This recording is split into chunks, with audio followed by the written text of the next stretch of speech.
kabajamtoota fardiftoota madda nageenyaa kabajniif jaalalli keenya lakkeen tabbeen qaxxaamuree bakkuma jirtan maraatti sinaa ga'u jechaa oduu kan isinitti himu anu marsabaati.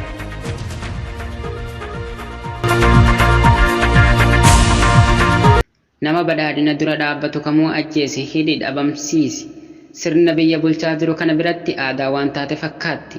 Kaaba Oromiyaa godina Walloo bulchiinsa magaalaa Kamisetti kantiibaan magaalattii kan maqaan isaa Umar Asabee jedhamu nama bilxiginnaa dura dhaabbate aduu guyyaatiin karaa irratti baasamee akka ajjeefamu labsee jira. Walgahii tibbana magaalaa Kamisee keessatti walta'uu WBO fi TDF ilaalchisee gaggeeffame irratti namni waan nuti jenneen dide paartii bilxiginnaa dura dhaabbate ajjeefamuu qaba jechuun afaan guutee walgahii irratti akka dubbate. Odeeffannoon madda nageenyaa dhaqqabe ni mirkaneessa. Bara bulchiinsa bilxiginnaa keessa abbuma argetu nama ajjeesaa cafaqaa hidhaa jedhee ajaja dabarsuu danda'a. Tibbana aanaa Dawaa Caffaa ganda Gobbaya keessatti bilxiginnaan qeerroo Oromoo qabdee hidhuu itti fuftee jirti. Guyyaa lama dura akkuma isiniif gabaasnetti namoota fayyaa hin qabnee fi manguddoo gandaa dabalatee nama 3 qabdee hidhuu isiniif gabaafnee turre. Kaleessa sirra deebin ganduma Gobbaya kanaa namoota 4 kan maqaan isaanii Sullemaan Indiris, Indirraa Abduu yookaan Indiris, Hiddee Daa'id, Abduu Amiin namoota jedhaman guyyaa kaleessaa qabanii hidhanii jiraachuu maddi nageenyaa odeeffatee jira. Guyyaa har'aa kanas aanaa Dawwee Harawa keessatti ilma Oromoo tokko kan dhalataa aanaa Arxummaa Fursee ta'e osoo nigdiif Dawwee Boora bu'aa jiru karaa irratti qabanii buufata poolisii magaalaa Booraa keessatti hidhanii dararaa akka jirantu himame. Mootummaan bilxiginnaa kun dhaloota qubee irraa waan sodaa jabaa qabaniif akka malee isaan hordofuu fi sababa xixiqqoof jecha hidhatti guuraa akka jirutu gabaasa guyyaa guyyaa irraa isiniif gabaasaa jirru irraa hubatuu dandeessu. Humnoonni waraanaa naannoo Amaaraa uummata Oromoo daangaa Oromiyaa gama Karrayyuu irratti lola dhaabbataa banuun miidhaa guddaa uummata irraan gahaa jiraachuun isaanii himame. Karrayyuu keessatti ilmaan Oromoo hedduun haleellaa raawwatamaa jiruun miidhaa lubbuuf kaaniin saaxilamaa jiraachuun isaanii himamaa jira. Akkasumas uummatni Oromoo Karrayyuu weerara humnoota naannoo Amaaraa kan ofirraa qolachuuf meeshaa waraanaa gahaa dhabuun isaanii kan eeramu. Dirmataan hatattamaan akka taasifamuuf waamicha dabarfatanii jiru. Akkasumas humnoonni naannoo Amaaraa Wallagga Bahaa aanaa Kiraamuu bakka Adda Somboo jedhamutti uummata irratti lola gaggeessaa jiraachuun gabaafamaa jira. Humnoonni kunneen akka Oromiyaa keessa faca'anii lola gaggeessaniif qaamoleen mootummaa karaa saaquufiin himamaa jira. Gama biraatiin kaaba Oromiyaa godina Walloo magaalaa Makkanna keessattis eega guyyaa 5 dura bulchaan magaalattii sodaa qabna jedhee qote bulaa Amaaraa hidhachiisuu fi humna addaas baay'inaan achitti buusaa akka jiran gabaasuun keenyas ni yaadatama. Ibsa ABO'n guyyaa har'aa baase keessatti akkas jedhe. Addi bilisummaa Oromoo ABO'n akka hangafa hoogganaa jaarmiyaa siyaasaa Oromootti qabsoo hiree murteeffannaa Oromoo dadhabbii tokko malee utuu walirraa hin citin waggaa 50 oliif qindeessee hoogganaa tureera. ABO'n bu'uureeffama isaarraa kaasee qabsoo bilisummaa Oromoo KBO bifa adda addaatiin jechuun karaa hidhannoo siyaasaa fi dippiloomaasiin hoogganaa ture.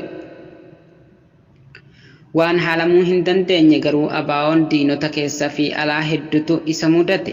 Karaa qabsoo bilisummaa Oromoo bu'aa ba'iitiin guutame keessatti injifannoolee fi hudaalee adda addaa keessa darbee rakkinni keessoo jaarmiyaatti dhalatanii fi kan alaa isaan gargaaran akka qabsoon bilisummaa Oromoo daandii rakkisaa keessa deemuuf taasisanii jiru. Muuxannoo waggaa 50 keessaa waan ABO'n barate mormiin dhaaba keessatti dhalatan hundi yeroo ABO galma gahuuf dhiyaatu fottoqiinsa dhaabaa keessatti uumuu akka ta'edha. Akkasumas waan hubanne ABO keessatti gartuu fottoqiinsaa uumuun tooftaa fi shira dhaabbataa sirni impaayera Itoophiyaa dhimma itti ba'uu fi deeggartoota isaanii biyya alaa kan sirna impaayera Itoophiyaa status quo tiksuu barbaadanii fi gargaarsa qabeenyaa fi basaasummaa intelligence network warra bara hedduuf kennaa turanidha. waggaa darban sadeen keessattii fi hanga har'aatti illee haala wal fakkaatan shirri gaggeeffamaa akka jiru argaa jirra. Shirri kunis yoo milkaa'uu baatuyyuu dhaabbota siyaasaa Oromoo keessattuu ABO addaan qooduu fi dhaabsisuuf ture.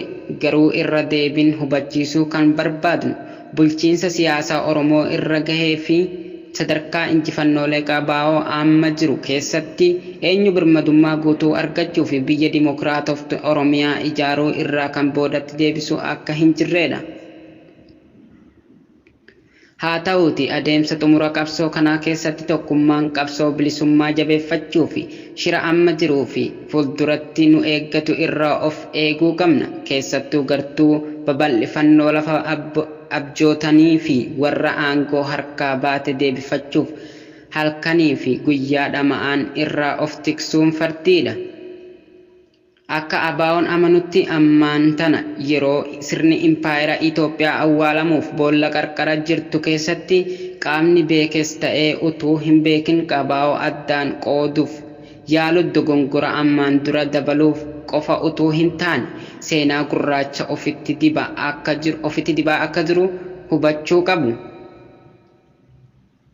Waan irraanfachuu hin qabne tooftaa bara dheeraa mootummaan dhufee darbaa Habashaa ummata keenya addaan qooduu fi jaarmiyaa siyaasaa keenya diigee mataa irraa as gadi nu rukuchuu isaati.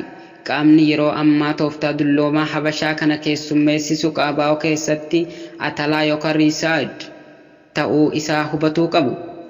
Waan humnoota alaa dantaaf deeman hubachiisuu feenu amma booda Oromoon akka meeshatti dhimma bahuu waan hin danda'amneef harka keessan dhimma Oromoo irraa kaasaa jenna. Dhuma irratti waan hubachuu qabnu karaa adeemsa Oromiyaa bilisa taatee ijaaruu keessatti humnoota keenya karaa adda addaa qindeeffachuu fi dandeettii keenya karaa hunda gabbifachuun nu barbaachisa. Kunis dandeettii ofiin of bulchuu fi hariiroo obbolummaa horachuu, nageenya tiksuu fi naannoo ofii eeggatuu akkasumas karaa polotikaa dippiloomaasii fi ijaarsa siviilii jabaatnee Oromiyaan akka gaanfaa Afrikaa keessatti iftee mul'attu taasisuu qabna. Kunis Oromiyaan hojii karaa hundaatiin jabaachuu mirkaneessuu fi nagaadhaan sabaa fi sablammii ollaa waliin jiraachuu fi naannoo gaanfaa Afrikaa fi sanaa olitti illee naga buusudha. Kanaaf waan Oromoo fi lammiilee Oromiyaa hubachiisuu feenu bal'aa'insa ilaaluu fi humnoota ABO karaa adda addaan gaggeessaa jiran walitti qindeessuu fi naannoo ofii bulchuu akkasumas daangaa ofii harcaatuun sirna Habashaarraa tikfatuu fi Oromiyaa dimokiraatofte ijaaruu irratti fuulleeffatuudha jedhee jira ABO'n. Egaa daawwattoota keenya oduun biyya keessaa kanan gammaatti daawwattanidha. Oduun biyya alaa akkatti aanutti isiniif dhiyaata.